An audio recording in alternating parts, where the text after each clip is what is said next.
السلام علیکم ورحمۃ اللہ وبرکاتہ۔ ناظرین کرام، پروگرام آپ کے مسائل اور ان کا شرعی حل، ہم حاضر ہیں آپ کے سوالات کے جوابات لے کر۔ ہمارے ساتھ اسٹوڈیو میں موجود ہیں مفتی محمد لقمان امین صاحب، جو کہ استاذ الحدیث ہیں جامعہ عثمانیہ آسٹریلیا مسجد کے اور رئیس مفتی ہیں دارالفتاء عثمانیہ کے۔ ان کے ساتھ موجود ہیں مفتی محمد اسامہ زہدی صاحب، جو کہ استاذ الحدیث ہیں جامعہ عثمانیہ آسٹریلیا مسجد کے اور نائب مفتی ہیں دارالفتاء عثمانیہ کے۔ ان کے ساتھ موجود ہیں مفتی محمد نعیم نقشبندی صاحب، جو کہ استاذ الحدیث ہیں مدرسہ عثمانیہ للبنات کے اور مفتی ہیں دارالفتاء عثمانیہ کے۔ آئیے آپ حضرات کے سوالات کی طرف چلتے ہیں۔ ہمارا پہلا سوال مفتی محمد لقمان امین صاحب سے ہے۔ مفتی صاحب، دانش تیمور لاہور سے سوال کر رہے ہیں کہ مجھے اپنی بیوی کی کسی بات پر اتنا شدید غصہ آیا کہ اپنا ہوش و حواس کھو بیٹھا اور اسی حالت میں طلاق کا لفظ منہ سے نکل گیا، جبکہ مجھے یاد نہیں، مگر جھگڑے کے وقت موجود گواہ کہتے ہیں کہ آپ نے طلاق کا لفظ بولا ہے۔ آپ سے معلوم کرنا ہے کہ شدید غصے کی حالت میں دی گئی طلاق کا کیا حکم ہے؟ بسم اللہ الرحمن الرحیم۔ غصے کی حالت میں جو طلاق دی جاتی ہے، فقہا نے اس طلاق میں تھوڑی تفصیل بیان کی ہے۔ غصہ جب کسی انسان کو آتا ہے تو اس کا ایک پہلا درجہ ہے جو عام معمول کے مطابق غصہ ہوتا ہے، جیسے روز مرہ ہم اپنی گفتگو میں، اپنے کلام میں، لوگوں کے ساتھ معاملات میں تھوڑے سے غصے میں آ جاتے ہیں۔ یہ ایک ابتدائی غصہ ہے۔ اس غصے میں آدمی سمجھتا ہے کہ وہ کہہ کیا رہا ہے، اس کو کیا کہا جا رہا ہے، وہ ساری بات سمجھ رہا ہوتا ہے، لیکن بہرحال غصے کی کیفیت میں ہوتا ہے، اس میں سخت جملے کہہ جاتا ہے، سخت باتیں سن بھی لیتا ہے۔ یہ غصے کی ابتدائی حالت ہے۔ اس حالت میں اگر کسی آدمی نے اپنی بیوی کو طلاق کا لفظ بولا تو چونکہ وہ سمجھ رہا ہے کہ وہ کیا کہہ رہا ہے، اگرچہ کیفیت غصے کی ہے لیکن اسے معلوم ہے کہ وہ اپنی بیوی سے کیا خطاب کر رہا ہے، تو یہ طلاق بالاتفاق واقع ہو جاتی ہے، جو غصے کی ابتدائی کیفیت میں دی جاتی ہے۔ اس کے بعد ایک غصے کی انتہائی کیفیت ہے جس میں انسان اپنے ہوش و حواس گم کر بیٹھتا ہے اور انسان کو کچھ پتہ نہیں ہوتا کہ وہ کیا کہہ رہا ہے۔ یہ غصے کی شدید ترین حالت ہے۔ اس میں انسان جو کچھ کہتا ہے، بعد میں لوگ اسے بتاتے ہیں کہ تم نے یہ بھی کہا تھا، یہ بھی کہا تھا، اسے کچھ یاد نہیں ہوتا کہ وہ کیا کہہ چکا ہے۔ حواس گم ہو جاتے ہیں، انسان کے مخبوط الحواس ہو جاتا ہے غصے کی شدت کی وجہ سے۔ اس موقع پر اگر کوئی آدمی اپنی بیوی کو طلاق دیتا ہے تو یہ احناف کے ہاں متفقہ طور پر واقع نہیں ہوتی۔ ایک تیسرا درجہ ہے غصے کا جو ان دونوں درجوں کے درمیان ہے، جو عام معمول کے غصے سے تو زیادہ ہے لیکن اس حد تک بھی شدید نہیں ہے کہ آدمی اپنے حواس، اپنے ہوش گم کر بیٹھا ہو، بس ایک دیوانگی سی کیفیت ہوتی ہے۔ اس میں جو طلاق دی جاتی ہے وہ بھی طلاق دینے والے کو اندازہ نہیں ہوتا کہ میں کیا کہہ رہا ہوں، تو وہ طلاق بھی راجح قول کے مطابق واقع نہیں ہوتی۔ لہٰذا ان صاحب نے جو غصے میں طلاق دی ہے، اور جیسا کہ یہ بتا رہے ہیں کہ مجھے معلوم نہیں ہوا کہ میں نے کیا کہا، بعد میں مجھے لوگوں نے یہ خبر دی کہ میں نے طلاق کا لفظ بولا ہے، اپنی اس بات میں اگر یہ سچے ہیں، اس پر قسم دیتے ہیں، تو ان کی بیوی کو طلاق واقع نہیں ہوئی۔ جی، ہمارا اگلا سوال مفتی محمد نعیم صاحب سے ہے۔ مفتی صاحب، عامر محمود جہلم سے سوال کر رہے ہیں کہ میری والدہ کے پاس مکان ہے جسے بیچ کر وہ اپنے بچے کو پیسہ دینا چاہتی ہیں۔ مکان کی قیمت 1 کروڑ روپے ہے۔ ہم 4 بھائی ہیں اور 3 بہنیں ہیں۔ آپ سے معلوم یہ کرنا ہے کہ ہر ایک کے حصے میں کتنی رقم آئے گی؟ بسم اللہ الرحمن الرحیم۔ ایک ہے وراثت کا مسئلہ اور ایک ہے ہدیے اور تحفے کا مسئلہ۔ تو یہ سائل کے سوال سے بات یہ سمجھ میں آ رہی ہے کہ یہ وراثت نہیں ہے، والدہ کے نام پر جائیداد اور پراپرٹی ہے، والدہ اس کو بیچ کر اپنی حیات میں ہی بچوں کو جو ہے نا وہ حصے دے دینا چاہتی ہے۔ تو اس سلسلے میں جب کوئی زندہ آدمی اپنی اولاد کو حصے تقسیم کرے تو یہ چونکہ وہ تحفہ اور ہدیہ دے رہا ہے، اور تحفے اور ہدیے کے بارے میں اصول یہ ہے کہ جب اپنی حیات میں اپنی اولاد کو دے تو تمام اولاد حصے میں برابر ہوتی ہے۔ تو اب یہ 1 کروڑ روپیہ ہے، تو اس 1 کروڑ کے 7 حصے کریں گے اور 7 حصے 7 بچوں کو برابر برابر عطا کریں گے۔ یہ اس کا اصول ہے زندگی میں جائیداد تقسیم کرنے کا۔ ہاں، اور والدہ کے انتقال کے بعد پھر اگر کوئی بچا تو وہ والدہ کی وراثت ہوگی، اس کو وراثت کے اعتبار سے حصے بنا کر تقسیم کیا جائے گا۔ جی، یہ سوال ہمارا مفتی محمد اسامہ صاحب سے ہے۔ مفتی صاحب، عاطف اکرام کراچی سے سوال کر رہے ہیں کہ ہمارے آفس میں آفس بوائے کرسچن ہے، وہ سب کام کرتا ہے، چائے بناتا ہے، پانی دیتا ہے، باہر سے کھانا بھی لاتا ہے، کیا اس کے ہاتھ کی بنی ہوئی چائے اور پانی پینا صحیح ہے؟ بسم اللہ الرحمن الرحیم۔ غیر مسلم کے ہاتھ کا پکایا ہوا کھانا یا غیر مسلم کے ہاتھ کی پکائی ہوئی چائے وغیرہ ہو گئی، اس کو کھا سکتے ہیں، پی سکتے ہیں، کوئی حرج نہیں، بشرطے کہ جو چیز پکائی گئی اس میں کوئی نجس چیز نہ ملائی ہوئی ہو۔ اسی طرح غیر مسلم جو برتن استعمال کر رہے ہیں ان کے استعمال میں ہے، ان کے استعمال کے برتنوں کو بھی استعمال کر سکتے ہیں بشرطے کہ اس میں کوئی نجس چیز نہ ہو یا ان کے ہاتھوں کے ساتھ کوئی نجس چیز نہ ہو۔ تو ویسے اگر شک شبہ ہو تو یہ صورت زیادہ بہتر ہے کہ جو غیر مسلم جس کے ڈیوٹی ہے کھانا پکانا وغیرہ، خدمت وغیرہ، تو کسی شریف اور کسی مسلمان کو جو ہے یہ ڈیوٹی لگائی جائے۔ ہمارا اگلا سوال مفتی محمد لقمان امین صاحب سے ہے۔ مفتی صاحب، وحید اصغر اسلام آباد سے سوال کر رہے ہیں کہ پاکستان میں کچھ لوگ کرپٹو کرنسی میں خرید و فروخت کر رہے ہیں۔ پاکستان میں ابھی اس کرنسی کے بارے میں صورتحال واضح نہیں، کیا ایسی صورتحال میں کرپٹو کرنسی کو لین دین کے لیے استعمال کرنا حلال ہے یا حرام؟ بسم اللہ الرحمن الرحیم۔ دیکھیے، جو کرپٹو کرنسی ہے اس کی متعدد شکلیں ہیں، کئی ناموں سے یہ کرنسی مارکیٹ میں موجود ہے۔ ڈیجیٹل کرنسی ہے، یہ اسی کا ایک حصہ جو ہے وہ بٹ کوئن بھی ہے۔ یہ جب تک اس کو قانونی تحفظ حاصل نہ ہو جائے اور کوئی ریاست اس کو قبول نہ کر لے، تو اس وقت تک اس ریاست کے اندر رہنے والے شہریوں کا ایسی کرنسی کے ساتھ معاملہ کرنا، لین دین کرنا خطرے سے خالی نہیں ہے۔ شرعی طور پر بھی ہم اس وقت تک اجازت نہیں دے سکتے جب تک اس کی قانونی حیثیت تسلیم نہ کر لی جائے، اور ملکی اور آئینی طور پر بھی ایسی کرنسی کا استعمال اپنے مال کا ضیاع ہے، اس لیے کہ یہ اب کسی ادارے کے ماتحت نہیں ہوتی، تو اس کے اتار اور چڑھاؤ میں بے تحاشا اضافہ دیکھا جاتا ہے۔ کبھی بہت زیادہ یہ کرنسی اوپر چلی جاتی ہے، تب بھی سے کوئی پوچھنے والا نہیں، کوئی نظم نہیں اس کا، اور کبھی یہ بہت زیادہ گر جاتی ہے۔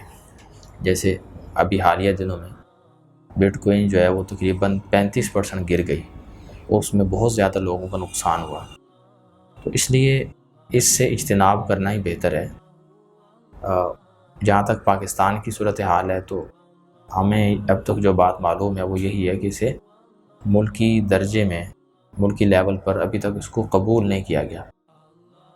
بعض علاقوں کے بارے میں شنید ہے کہ بعض صوبوں میں اس کی حیثیت کو تسلیم کر لیا گیا ہے، لیکن وفاقی طور پر ملکی سطح پر ابھی تک اس کے بارے میں کوئی واضح پیغام نہیں دیا گیا، اس لیے اس کرنسی میں لین دین کرنے سے اجتناب ہی بہتر ہے۔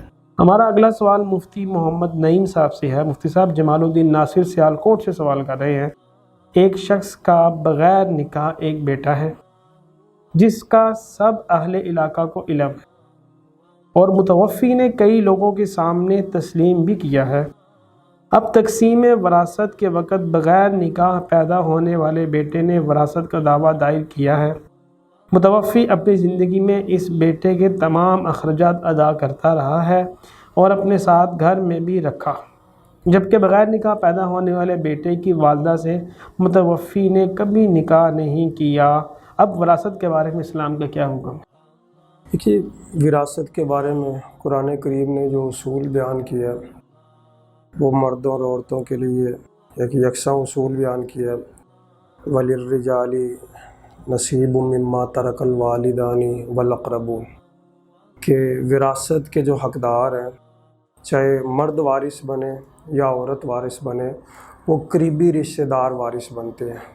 ان حصوں کی قرآن کریم نے جا بجا تعیین بھی کر دی ہے کہ اولاد ہو گئی، والدین ہو گئے، یا اس طرح ان کے اگر اولاد نہیں ہے، والدین نہیں ہیں، ان کے علاوہ اگر کوئی قریبی رشتہ دار ہیں مثال کے طور پر، تو وہ حقدار ہیں۔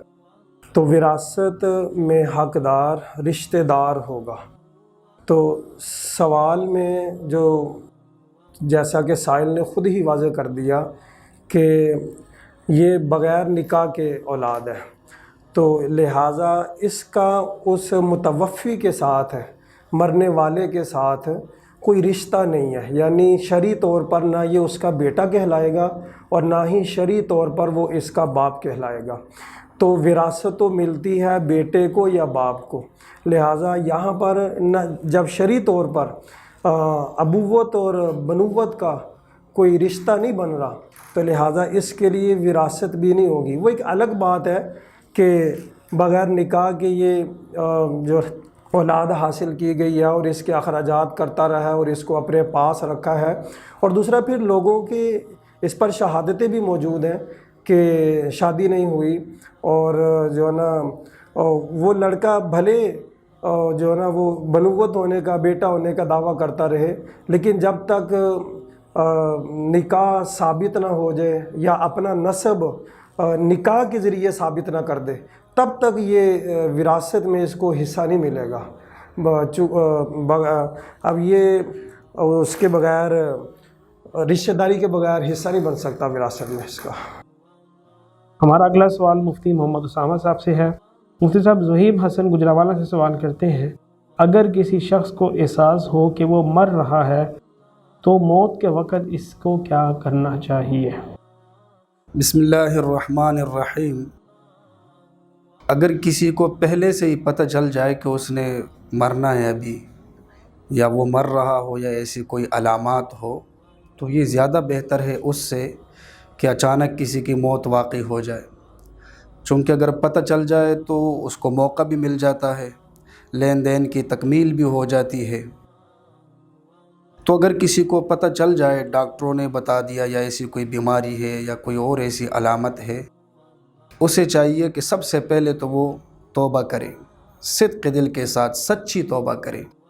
ایک تو یہ ہم توبہ کرتے جی استغفر اللہ، یہ سمجھتے ہیں کہ بس توبہ مکمل ہو گئی، بلکہ توبہ کی تکمیل جو ہے، جیسے کہ علماء نے اس کی تفصیل لکھی ہے، وہ یہ ہے کہ بندہ جس گناہ کے اندر ملوث ہے وہ اس پر پیشمان ہو جائے اور پریشان ہو جائے کہ میں اس گناہ کے اندر ملوث ہوں، اور اپنے آپ کو مجرم تصور کرے، اور اس کے بعد کوشش کرے کہ حقوق اللہ میں سے اس کے ذمے جتنے حقوق کی ادائیگی ہے ان کی ادائیگی مکمل کرے۔ مثلا اس کے ذمے جتنی نمازیں ہیں تو ان کی قضا کرے، روزے ہیں ان کی قضا کرے، اس کے علاوہ زکوٰۃ ہے، اور حقوق العباد میں سے جو کمی کوتاہی ہے وہ بھی مکمل کرے۔ کسی کا قرضہ ہے تو وہ دے دے، میراث کا کوئی معاملہ ہے وہ بھی ٹھیک کرے، اور اس کے علاوہ کسی کو تنگ کیا، کسی کو تکلیف دی، اس سے معافی مانگ لے، تو یہ اس کے پاس ایک موقع ہے، اور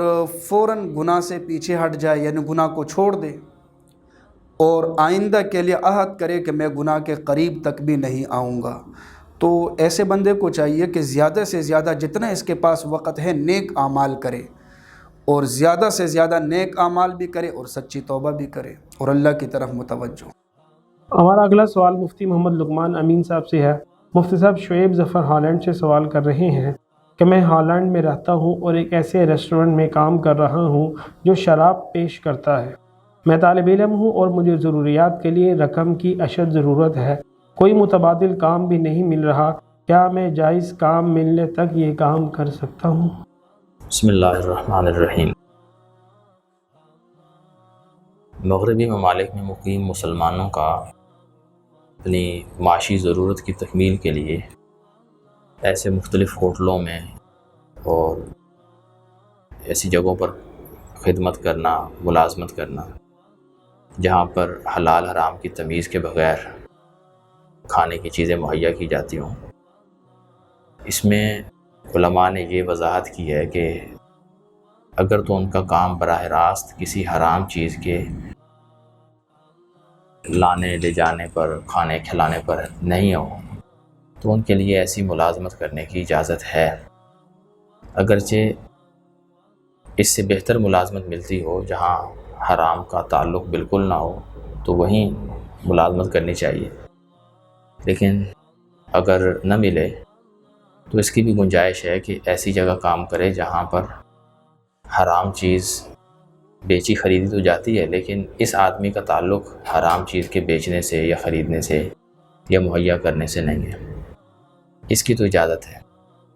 لیکن اگر کوئی ایسی جگہ ہے کہ جہاں کسی مسلمان کو حرام چیز مہیا کرنے کی ڈیوٹی دی جاتی ہے، جیسے بظاہر یوں لگتا ہے کہ سائل کا مسئلہ ایسا ہی ہے کہ وہ شراب پیش کرتا ہے یا اس سے ایسا کام کروایا جاتا ہے، تو اس کے بارے میں تو صاف حکم ہے کہ اللہ کے نبی صلی اللہ علیہ وسلم نے متعدد لوگوں پر شراب کی وجہ سے لعنت فرمائی۔ ان لوگوں میں شراب پینے والا، شراب پلانے والا، شراب خریدنے والا، شراب بیچنے والا، شراب مہیا کرنے والا، اس طرح کے متعدد لوگ ہیں۔ اس لیے ایسی ملازمت سے تو آدمی کو دور رہنا چاہیے، حلال نہیں ہے ایسی ملازمت۔ لیکن اب جب یہ آدمی کسی اجنبی ملک میں ہے اپنی معاشی ضرورت پوری کرنے کے لیے مجبور ہے، تو اگر تو یہ اپنی مجبوری اس درجے کی سمجھتا ہے کہ جس میں یہ اگر اس کو چھوڑ دیتا ہے تو اس کے لیے موت ہے، ناقابل برداشت نقصان ہے، تو ایسی صورت میں یہ متبادل کی تلاش کرتے ہوئے اس نوکری کو جاری رکھے، جو ہی اس کو متبادل مل جائے یہ اسے چھوڑ دیں۔ اور اگر ایسا نہیں ہے، اس کا گزارا اس حرام نوکری کے بغیر ہو سکتا ہے، کچھ اتنی آسانی سے اس کو آمدن ہو سکتی ہے جس سے اس کا گزر بسر ہو سکتا ہے، پھر اسے یہ نوکری فی الفور چھوڑ دینی چاہیے۔ حرام کی کمائی سے اپنے پیٹ پالنا، عیاشی کرنا اور عیش و عشرت کرنا، اس سے بہتر ہے کہ آدمی حلال کمائی میں اپنا گزر بسر کر لے۔ ہمارا اگلا سوال مفتی محمد نعیم صاحب سے ہے۔ مفتی صاحب، امجد سعید پشاور سے سوال کر رہے ہیں کہ لڑکے اور لڑکی کو آپس میں محبت ہے، دونوں شادی کرنا چاہتے ہیں مگر لڑکی کی والدہ راضی نہیں ہے، جبکہ لڑکی کا والد راضی ہے اور شادی کے لیے متفق ہے۔ ایسی صورت میں لڑکی والدین میں سے کس کے حکم پر عمل کرے گی؟ دیکھیں جی، پہلے اس سوال میں محبت کا ذکر ہے، یہ تو ویسے ہی شرع میں جائز نہیں ہے۔ باقی اگلی بات ہے رشتے کی، تو رشتہ کرنے میں شریعت نے باپ اور دادا کو ولایت کا حق دیا ہے کہ باپ لڑکی کا رشتہ کرے گا یا دادا جو ہے وہ اس کا رشتہ کرے گا۔ تو اب اگر اس کی والدہ کسی وجہ سے ناراض ہے تو اگر کوئی معقول وجہ ہے تو اس کو بھی زیر غور لایا جا سکتا ہے، دیکھا جا سکتا ہے۔ بسا اوقات ایسا ہوتا ہے کہ والدہ کے سامنے ساری صورت حال ہوتی ہے، والد کے سامنے صورت حال نہیں ہوتی، لیکن اگر کوئی ایسی وجہ بن گئی ہے کہ والدہ معاملے کو سمجھ رہی ہے تو والدہ کو چاہیے کہ اس لڑکی کے والد اور اپنے خاوند کو بھی ساری صورت حال بتا دے تاکہ اگر کوئی اس میں پریشانی آنے والی ہے تو اس سے بچا جا سکے۔ بہرحال ولایت کا حق باپ کو ہے اور باپ جو ہے نا وہ اس کا رشتہ کر سکتا ہے اور لڑکی اس میں والد کی ہی اطاعت کرے۔ والدہ کو بھی آپس میں جو ہے نا وہ کمپرومائز کرنا چاہیے۔ ہمارا اگلا سوال مفتی محمد اسامہ صاحب سے ہے۔ مفتی صاحب، محمود اسلام باولپور سے سوال کرتے ہیں، کیا کسی شخص کے لیے جائز ہے کہ وہ اپنی جائیداد کا ایک بڑا حصہ اپنے ایک بچے کو دے دے؟ بسم اللہ الرحمن الرحیم۔ سوال میں جو صورت پوچھی گئی تو اگر اپنی حیات میں ایک شخص اپنی جائیداد تقسیم کرتا ہے تو اس پر وراثت کا حکم تو نہیں لگے گا بلکہ ہبہ کا حکم لگے گا۔ پھر اس کے لیے اصول یہ ہے کہ اگر وہ اپنی جائیداد اپنی حیات میں تقسیم کر رہا ہے تو تمام اولاد چاہے بیٹے ہوں یا بیٹیاں ہوں سب کو برابر برابر حصہ دے دیں۔ شرعاً اس کے لیے یہ حکم ہے۔